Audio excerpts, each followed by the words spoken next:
Welcome to the Alcohol Free Life podcast, brought to you by thesoberclub.com.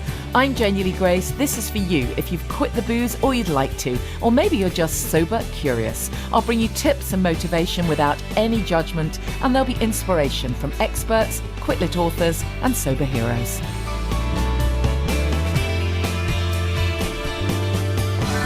Hi, and welcome to the podcast. This is a very special edition, if you like, because it is Alcohol Awareness Week. So I thought I need to have my two penneth in there. So I'm just going to share some thoughts with you and a few facts and figures and another chance to hear a clip from the interview that I did with Dr Anya Topiwala, which is probably the podcast I've referenced most over the years whenever I'm talking about the facts and the figures around alcohol. Just before we get into any of that, please will you vote for the podcast in the British Podcast Awards. There is a listener's choice. So you literally go to British Podcast Awards /voting. If you type Alcohol Free Life, then up it should pop with Janey Grace, and you just click that. And then I think they send you an email that you have to verify that it's you. It would mean so much to me. This is my little labor of love. I'm not paid to do this. I will keep doing it as long as I've got great guests. I absolutely love it. So, but it would be amazing to have a little bit of recognition. So thank you so much if you're willing to do that for me. Just British Podcast Awards /voting. And I'll pop the link in the show notes as well. The reason that I wanted to share some of this stuff with you today, apart from the fact that it's Alcohol Awareness Week, is because I suppose it's because the sun's been shining really, but it feels as though within the Sober Club, we've got more and more people asking the same question. And of course that happens all the while. Everything's cyclical. New people pop up and we all have these similar questions. And also with clients, one-to-one clients that I've had in my coaching practice.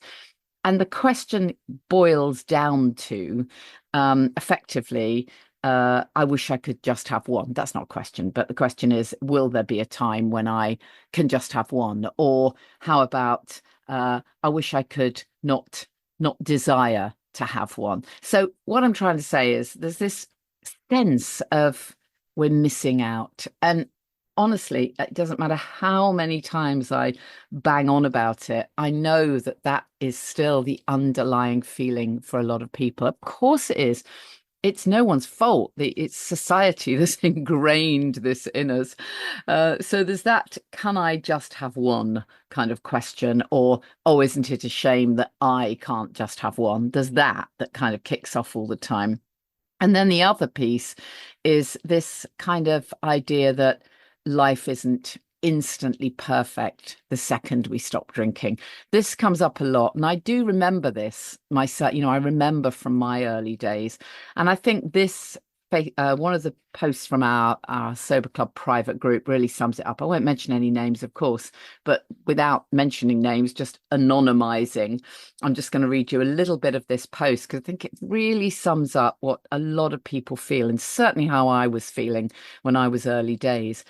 So this person writes, I'm 40 days in, nearly 6 weeks. Everything has been going great. Been feeling really proud, really well. My family are happy. I've got so much more respect from others and more self-respect. But I had a real down day last week and then again yesterday. I'm feeling better now. Happy to say I didn't have a drink. I know that in my head, that's a good thing. But I wanted to see if anyone else has these moments where you feel tired, you feel a bit down, and just one drink, you get this sense, would perk you up. The knowing that it doesn't really perk you up and you'll feel like shite tomorrow is just about good enough not to do it. But will it keep happening? Does anyone else experience this? Isn't that a great way of describing the kind of turmoil that goes on in these early weeks? So my very quick answer in the moment was, this is called life. We all have down days, and over time you get to feel more balanced. And I recommend reading The Unexpected Joy of the Ordinary. Yeah, I do. I love that book. Catherine Gray's book. Get excited by the small stuff. Write gratitude lists. Watch the video. We have lots of videos in our Sober Club member portal on movement medicine. And I list a few other things in our member portal and say, above all, remind yourself that alcohol doesn't actually perk you up. It's a myth. It's a depressant. And then there were some really insightful responses from other Sober Club members. So again, without naming any names, I'm just going to read you a few of these posts. I think this is so relevant. Shows you why you should join us in the club, right? Because this is amazing how we're able to support each other. So someone says here, it is normal. I think it's more noticeable early on because you've been feeling euphoria to start with. It will even out. One thing I've noticed is I'm much more even now. I'm much more balanced. It's not to say I don't experience joy, the opposite, but the peaks and the troughs even out. It's early days. Everything is settling down. Another person says, I celebrated 26 months yesterday. I've never been happier. This group is the key, though. Couldn't have done it without staying close to the Sober Club.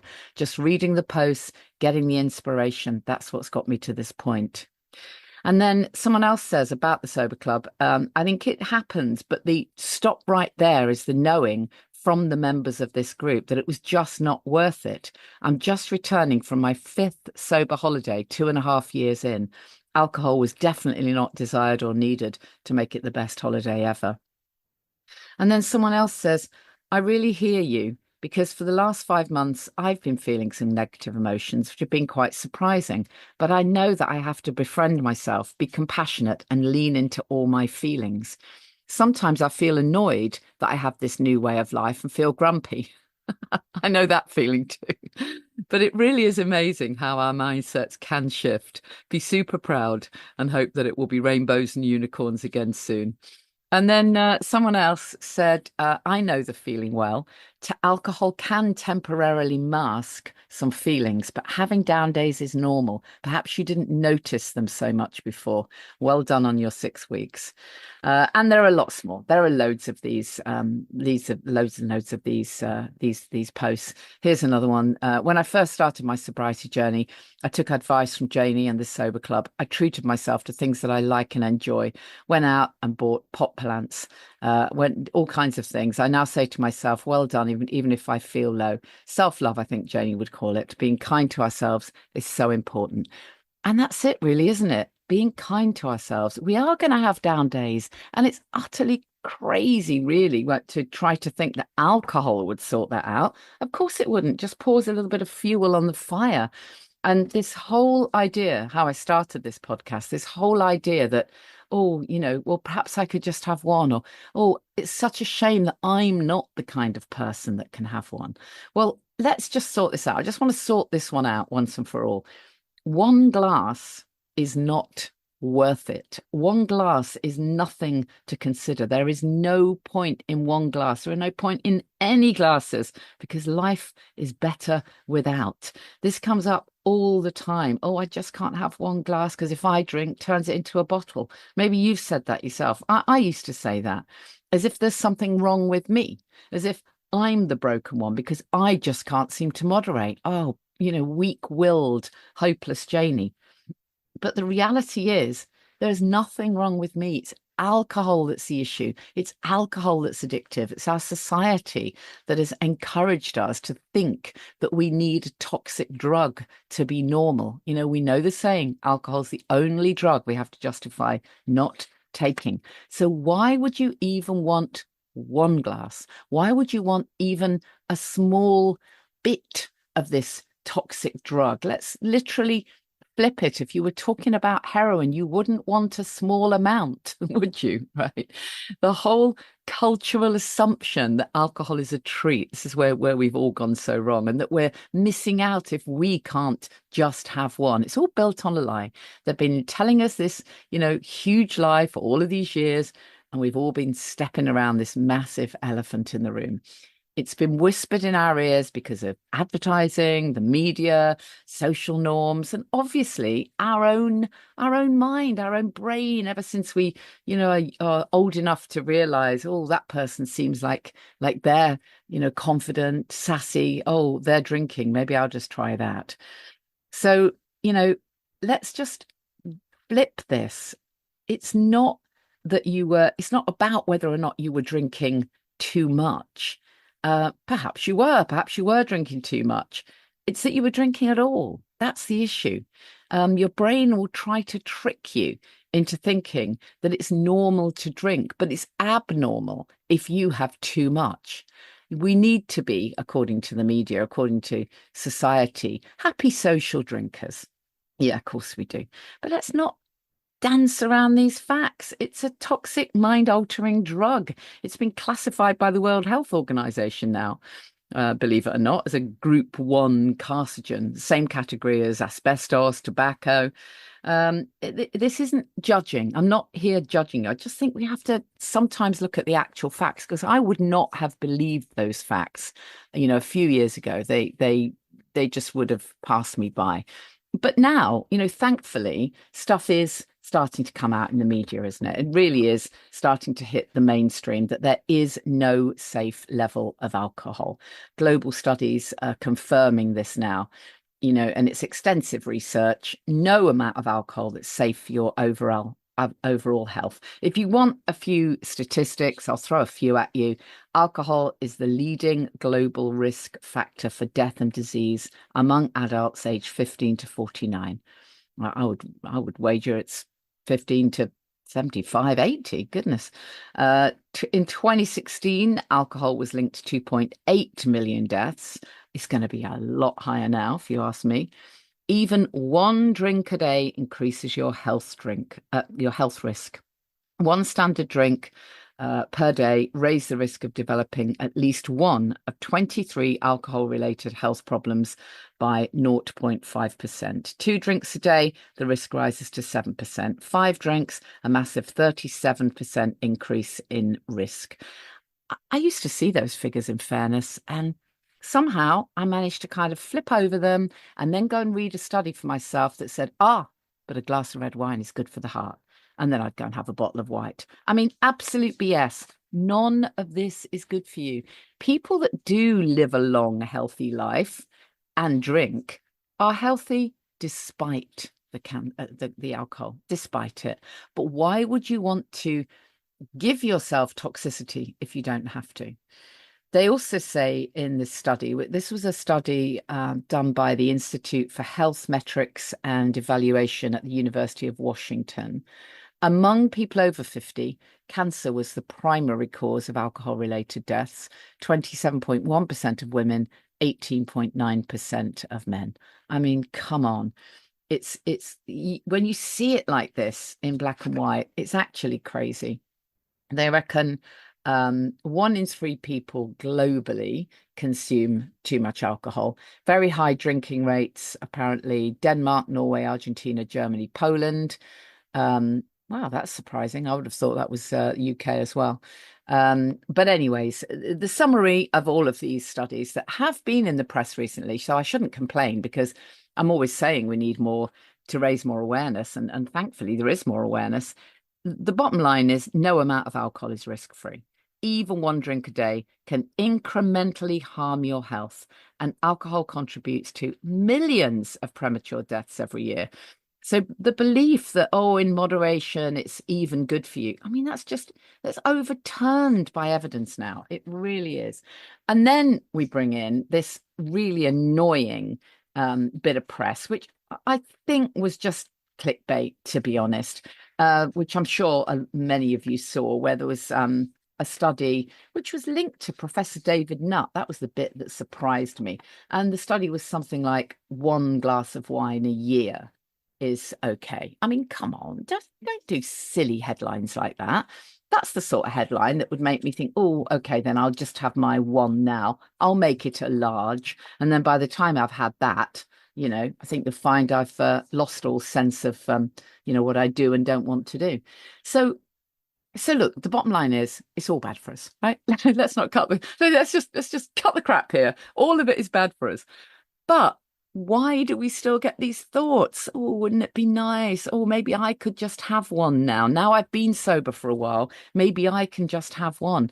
And the reality is it's our unconscious mind. It's not weakness.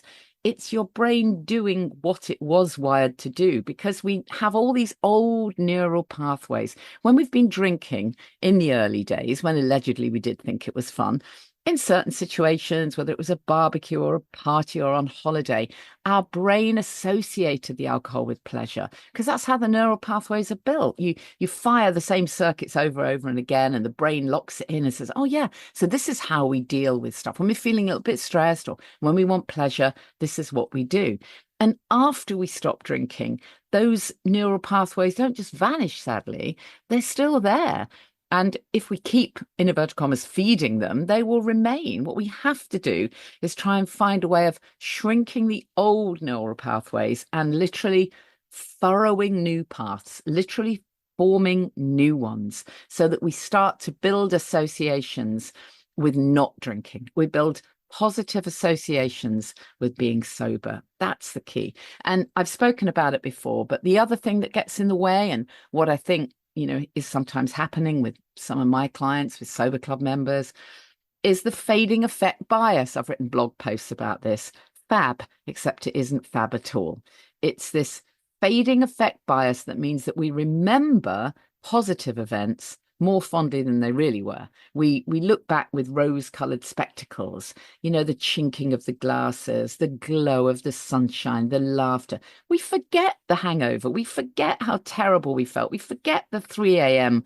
arguments that we had. We forget how it literally took away our freedom. So we edit the memory. Somewhere in our brain, we edit the memory. But we have to remember that you are not your thoughts. When those thoughts come in, we can talk back to them. We can reframe them. We can remind ourselves, hold on a minute, that's not actually true. It isn't true that alcohol will serve me here. It isn't true that alcohol will make me feel better. Your unconscious mind likes familiar things. It's like, oh, hold on a minute. Let's do what we've always done. We need alcohol to have fun. Let's just do that again. And when you're feeling really stressed, really tired, really emotional, of course, it's easier to just reach for the drink. The old pathways are going to light up quicker. But that's where you have to put the pause in. It doesn't mean you're missing out on something. It just means your brain, the computer that's your mind is just throwing back a rerun of something, an episode, if you like, that was always crap, but it just brings it back for you. So we have to remind ourselves, this is just an echo. This is just the old lies coming back. I don't have to believe it. It's no longer true for me. When you actually quit, there are so many gains. I wish I could bottle them all. I wish I could write them all down. I can't share them all with you. Of course, you get the things you hope you're going to get, the clearer thinking, the emotional stability, often far less anxiety, better sleep eventually, that kind of confidence that comes from just knowing who you are, that loads more time, loads more energy, better skin, sober hair, better relationships, trust in yourself. That's a huge one. And, that sense of self-esteem and authenticity, that's the big one. Catherine Gray, I mentioned the unexpected joy of the ordinary. Of course, she also wrote The Unexpected Joy of Being Sober. And one of the lines she said there was, I didn't stop drinking because I had a problem. I stopped because alcohol was the problem. That's so true. You're not broken. There's nothing wrong with you. It's alcohol that is the issue. It's the fact that you've been trying to fill a hole with alcohol. It's not to say you might not have some stuff to deal with. Yeah, you might. Alcohol was the coping mechanism you used, if you like. So yeah, there might still be some work to be done, but clear the alcohol away and you're so much more resilient to deal with whatever it is you might have to deal with. So when that thought pops up, oh, wouldn't it be nice to just have one now? Oh, I've been sober for ages. Maybe I should just have one. Ask yourself, am I remembering the truth? Or is this some kind of highlight reel that's been edited in my brain? What is the real truth? Is it true that alcohol would serve me here? Well, of course it isn't. It's just fuel on the fire. What would I actually be giving up if I said yes to a drink? Because one thing's for sure, by quitting alcohol, you're not giving up anything. So ask yourself, what can I gain by staying free from this alcohol trap? What are all the things I'm gaining? You are absolutely not giving anything up. You're getting everything back. So you're actually saying yes to joy. I know joy is a bit of a churchy word, isn't it? Yeah, I only understood it when I quit the booze, actually. It's that sense of being content. And it's I really believe it's feeling you can only get back when you've quit. I think it's really hard to feel that proper sense of authenticity and joy when you're still drinking. So yeah, that's it. You don't need alcohol. You need to be fully alive. You need to be who you are. You need to remember that there is nothing to miss out on. Here's a chance to hear that interview again. Well, many of you will have heard me talk on this podcast regularly about studies that come out in the media, and we get to see the headlines, and sometimes we look at the actual study. And for so many years, we've all been seeing these studies that tell us that alcohol is good for us. And usually at the bottom of the piece, it will say, oh, in moderation. But obviously, we don't notice that bit. And you'll have heard me say millions of times that it's what kept me stuck for years and years, reading these pieces that in fact alcohol was good for you, a glass of red wine or any of that nonsense. But I was just amazed and delighted this week to find that researchers from Oxford Population Health have published results from a new genetic-based analysis that suggests that alcohol directly accelerates aging by damaging DNA in telomeres. And the findings are published in Molecular Psychiatry. This was across the press earlier in the week. And I couldn't believe it. Finally, something that tells it like it is, and not only tells it like it is about aging, which is, of course, something that I've been talking about for ages. I've long said, that ditching the booze is the best anti-aging secret ever, and I hold to that. So I'm really delighted that my guest is senior clinical researcher, Dr Anya Topiwala from Oxford Population Health. Anya, thank you so much for agreeing to be part of this. I really appreciate it. Oh, pleasure. Thanks for asking me. And you were the study lead on this piece, and I want to talk about it in detail. But just before we do that, just before we opened up the microphones, I was saying that, I was asking you about studies generally, and apparently you've done quite a few that have that have told it like it is, as it were. Yes, so my primary interest, I'm a psychiatrist by background, is the effect of drinking on the brain and on memory function. And we've done quite a few studies because, as you mentioned, the narrative was always, yes, okay, if you drink a lot of alcohol over long periods of time, that was bad, but maybe a glass of red wine a day is good for your brain. And actually we haven't found that at all across 2 or 3 studies now, where we've shown that even really quite small amounts of drinking is associated with harmful brain volumes and worse memory decline. So is it actually linked to Alzheimer's, or is that too strong to say? So we haven't looked at Alzheimer's per se as yet.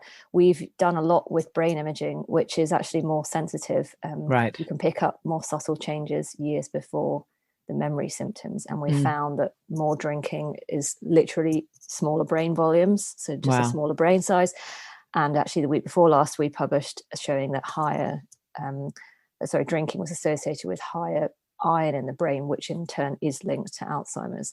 And we were seeing results at only 7 units of drinking a week. So, 2 large glasses of wine, we started to see effects a week. So not much.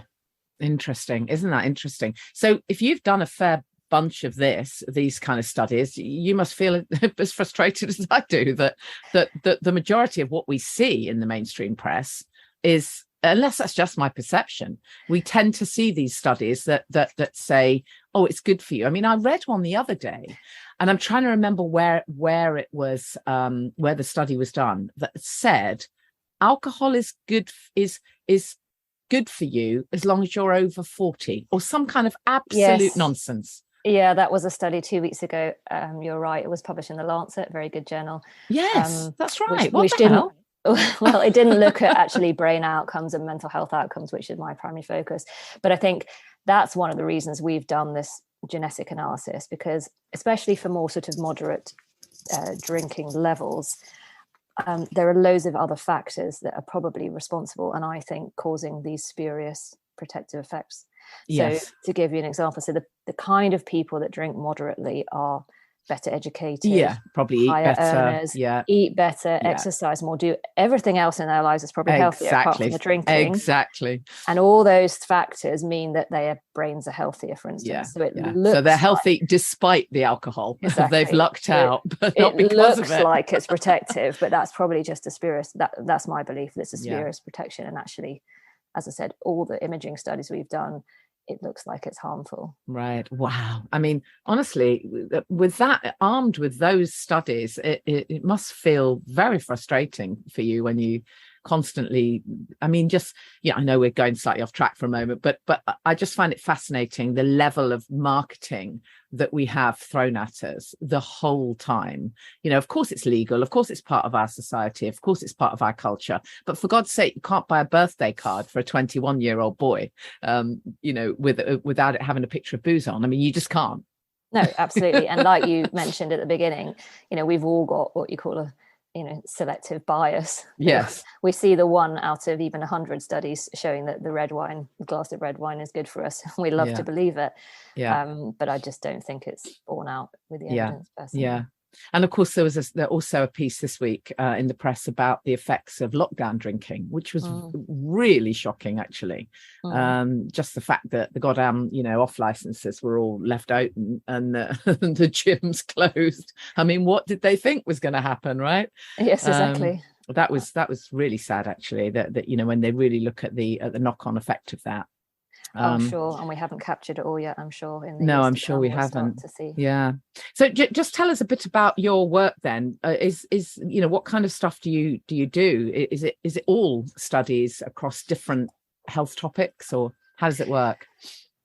So my recent work has been very large samples using brain imaging and memory tests, and I've had a particular focus of interest on alcohol because so many people do it, and like you say, the studies have been really conflicting, and this so-called protective effect. And thinking about what I know about alcohol and how it works, I just didn't believe it. We know it's a toxin, it literally kills brain cells. I just couldn't quite believe there was a protective effect, and I thought this is a sort of topic which merits further investigation with different methods, brain imaging, genetics, like some of these more sophisticated methods to try and get to the bottom of the question. Well, I'm so glad you've done this work, and what's really interesting about this one then is that it's basically saying that the findings could implicate alcohol with age-related diseases.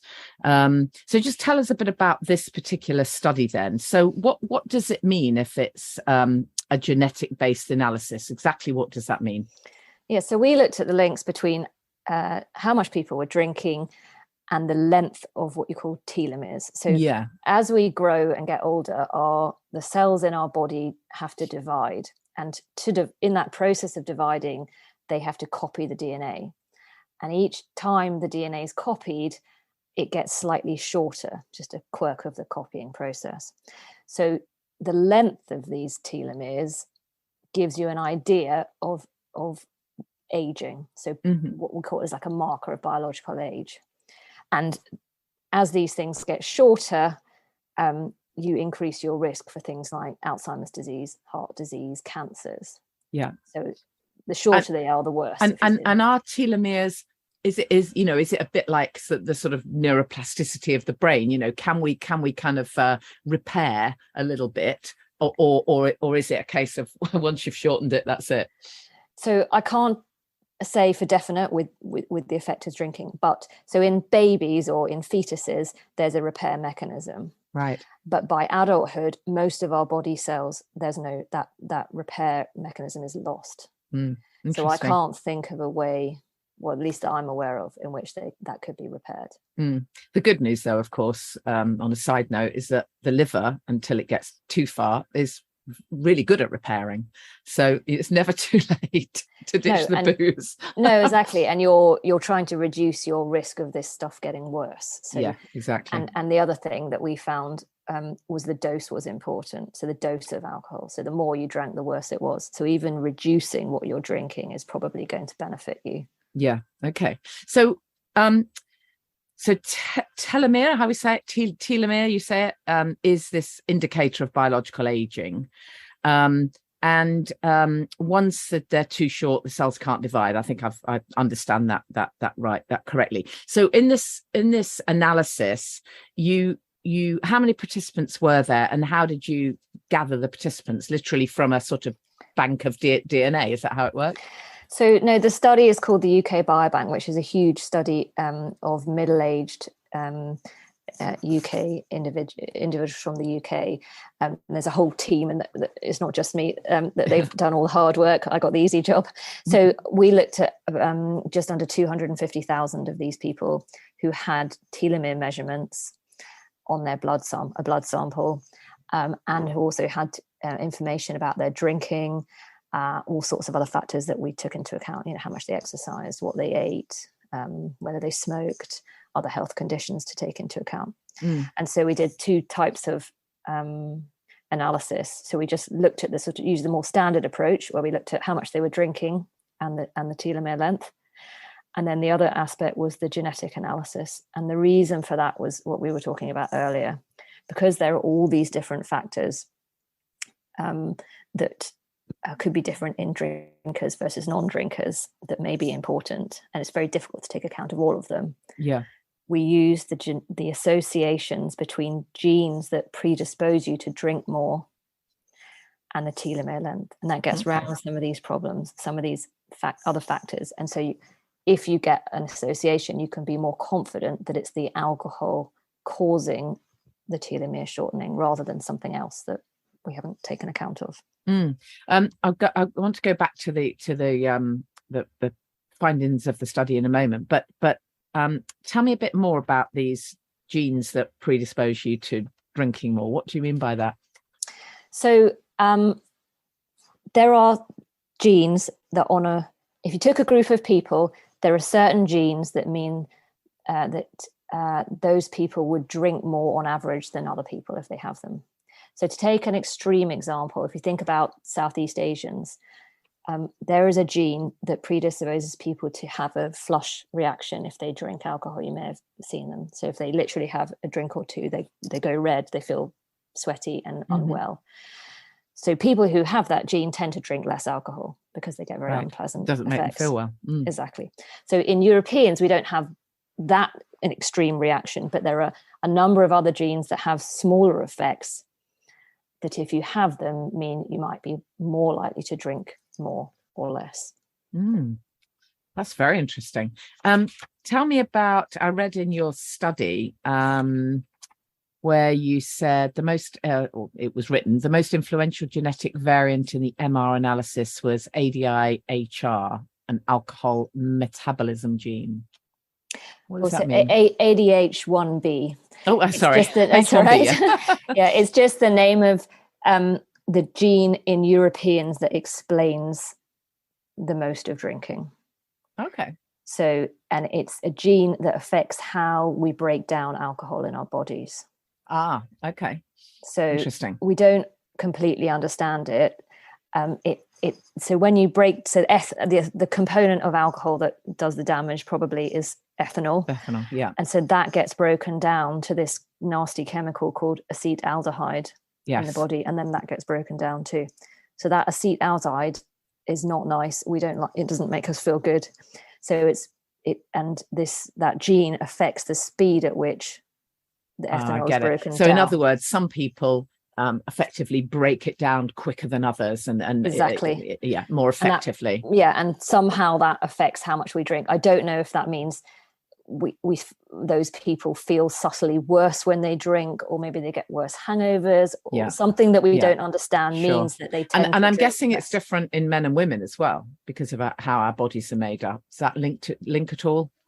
So really? Men and women definitely metabolize alcohol differently, but as far as I understand, that's more about how the ethanol gets distributed in our body, because women have more fats than men, so it we get a higher level for the same amount of drinking. So it's slightly different, but there certainly are differences between men and women. Right. I mean, even as we talk about this, what's laughable is, why the hell would we do this to ourselves? Yes. Even just having this conversation about, oh, well, you might break down the poison slightly faster than I might. What the hell? How about not having the poison? Yeah. Yeah. Anyways, just back on your study then, just tell us a little bit about what you found then in the observational analysis, because I know you said that there was a significant association between the high alcohol intake and the shorter telomere length. So I think I read that you said, compared with drinking less than 6 units of alcohol a week, so that, as you said, you mentioned this would be 2 large glasses of wine. It was associated between 1 and 2 years of age-related change on telomere length. So does that mean over a couple of year period, the telomeres would shorten? So we can't say how long, what the period would be, because we just had a snapshot of people's drinking at one time point. So it's difficult to say, but we're trying to estimate and sort of give people an idea of how big the effect was. So people that were drinking more than 17 units a week had shorter telomeres than those that were drinking less than 6 units. Mm-hmm. And then the people that were drinking more, the effect was greater. And those who had a diagnosis of alcohol use disorder, so more severe end of the spectrum, the effect was even greater. Yeah. So it seems to be the higher dose of alcohol you have, the worse for the telomeres. And we tried to estimate, how did that association relate to that we see with aging. So as I mentioned, as we age, those telomeres get shortened, and we're saying that it's about equivalent to 1 to 2 years. I see. Aging, as it were. Yeah, sense. I exactly. get it. Yeah. Exactly. Yeah. So really what this study is saying then, that, even a small amount of alcohol consumption is going to effectively damage these telomeres, which could result in, aging more quickly or having or living less. That's it in a nutshell, right? That's what we're hypothesizing, that we're suggesting that alcohol is shortening these things and is putting you at risk of age-related diseases like Alzheimer's or cancers. Yeah. Interesting. Now, what I also found interesting was that most of the participants in the study were currently drinking when they were observed, when they did the study. 3% had never been drinkers, and 4% had been drinkers in the past. Yes. What's the relevance of that, as it were? So we were actually quite shocked, because this is not, I said to you, this is a group from the population, but this is not your average. If I just randomly selected 500,000 people from the street, this is a group of quite relatively healthy people. Very middle class, educated, because they signed up for a research study. So the first thing is that the rates of drinking was just so high. We were quite shocked. And actually, more than half the sample were drinking over what the current guidelines are. Yeah. But sorry, you asked about the relevance of, so the question with these studies, and that was something I hadn't mentioned before, is that what are you going to use as the reference group? And so that's another reason why perhaps some of these other studies have shown protective effects of moderate drinking, because if you choose your reference, if you're comparing the never drinkers or the non-drinkers, and then you look at the moderate drinkers, there might be something called a sick quitter effect. So it may be that some of those people that don't drink now used to be extremely heavy drinkers. Yes, exactly. So they still got the health residue problems. Yeah. And that's why they stopped drinking. Makes sense. Yeah. And so therefore they do worse on the other outcomes. And so it looks like moderate drinking is good for you. So we wanted to distinguish people that had never drunk, had previously drunk, and then were drinking the different amounts currently. Right. So that we could sort of try and tease out those effects. Interesting. I mean, I would be really interested to know whether someone, in my position, for example, someone who did drink too much for many goddamn years, before I wised up, but now, obviously doesn't drink at all, whether I have managed to, stop this in its tracks, as it were. I mean, I'm hoping I have. I certainly feel better, and I certainly feel younger. Yes. Well, it's difficult to say that from this study, but certainly from what I know of the brain imaging studies, so there is some evidence that in previously very heavy drinkers, you can reverse to some degree the brain changes and the memory loss if you stop drinking. So certainly, I mean, is suggestive that it's not too late. Amazing. What else can I ask you, or what else can you share with us that you found? I mean, I'm just thrilled to bits that you've done this study. Actually, I really am. I think it's great. Tell us anything else that you found that seems important.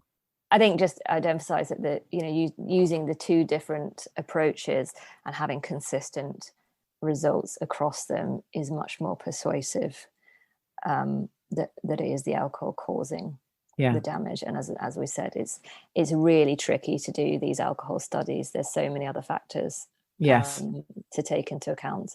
And so yes, we were very pleased that we had consistency of results. It's more convincing. Yeah, absolutely. I mean, I know it's not your remit, it's not within your job title, but how can we get the medical profession to take this on board?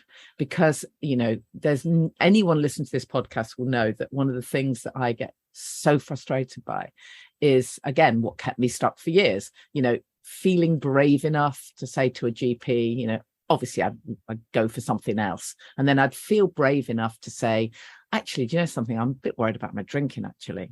And the answer would always be, well, how much are you drinking? Well, obviously I lie. I mean, obviously everyone lies. They know you lie. So I'd say, well, 2-3 glasses a night.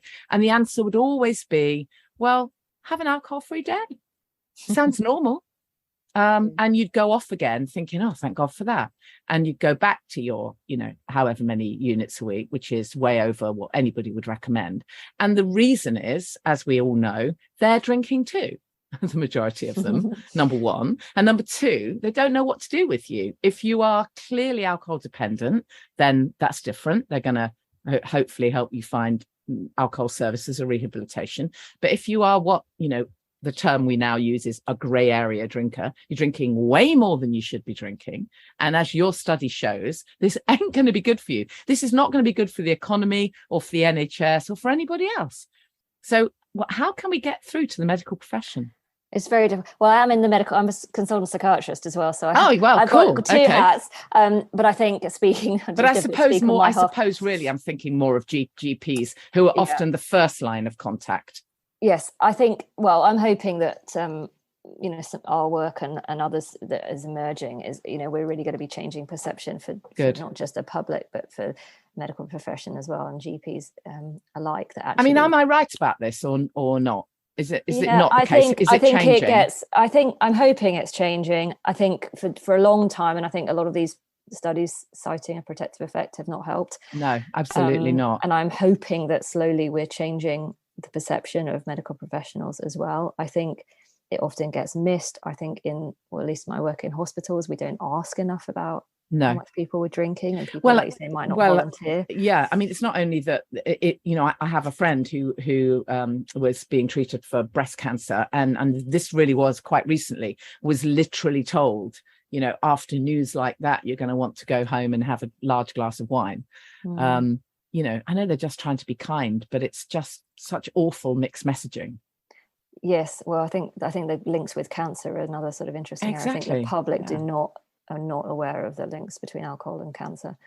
Well, I think we kind of are in our gut, but we don't want to believe it. And everything else, as I say, these constant studies that show it's protective.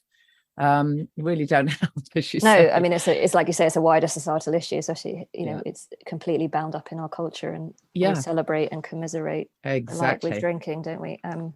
So it's really tricky. It won't be a quick change, but it's happened for smoking. That was also touted as healthy and by the medical profession.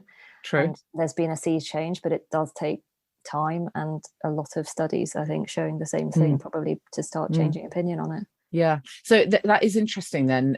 In your work as a psychiatrist then, I mean, you must have seen the impact of alcohol. Oh, hugely. I mean, the huge amount of comorbidity between drinking and depression and other mental illnesses.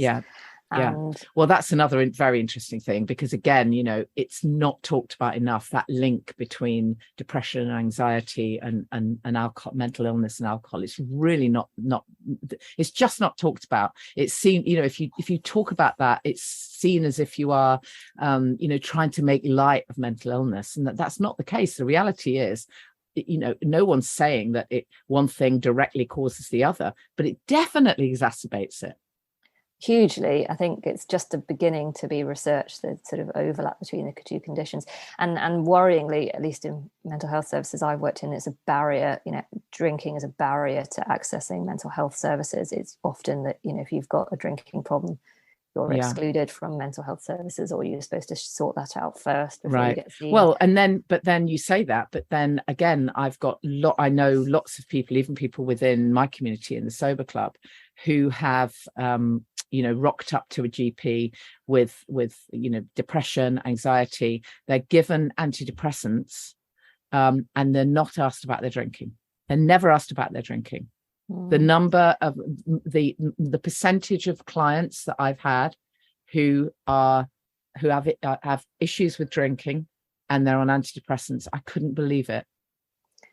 That's the concern, because like you say, you can't just treat one or ignore the other, because they're so interlinked. You need to sort of try and take a holistic approach and assess and manage both together. I mean, it's just impossible to do one without the other, I think. Well, it's medicating on top of medicating, right?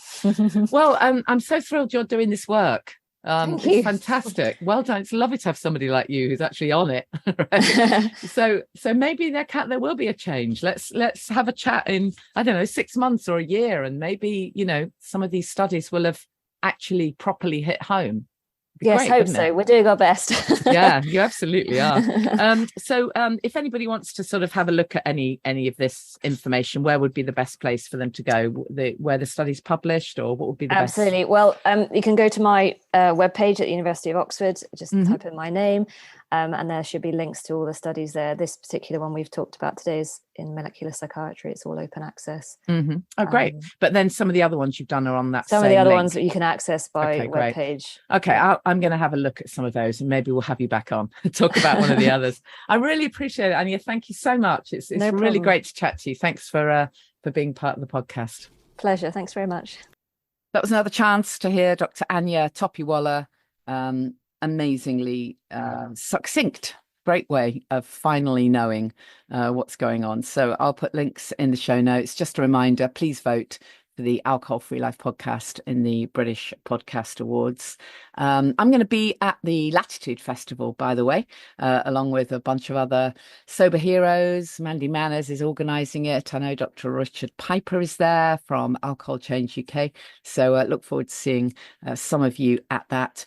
Don't forget, if you have ditched the booze and you're interested in training to be a sober coach, please drop me a message. Of course, many of you listening are thinking, what the hell is she on about? But if you have been sober for a while, and that's, you want to explore a new purpose, then we do have a free webinar on the 8th of July. And it would be great if you wanted to join us for that. So if you just look at the link in the show notes, or go to thesoberclub.com and click on events. And I'll see you next week. Thank you for listening to the Alcohol Free Life podcast, brought to you by the Sober Club. Please rate and review. And if you want support, accountability and inspiration, and you want to live your best life without the booze, check out thesoberclub.com.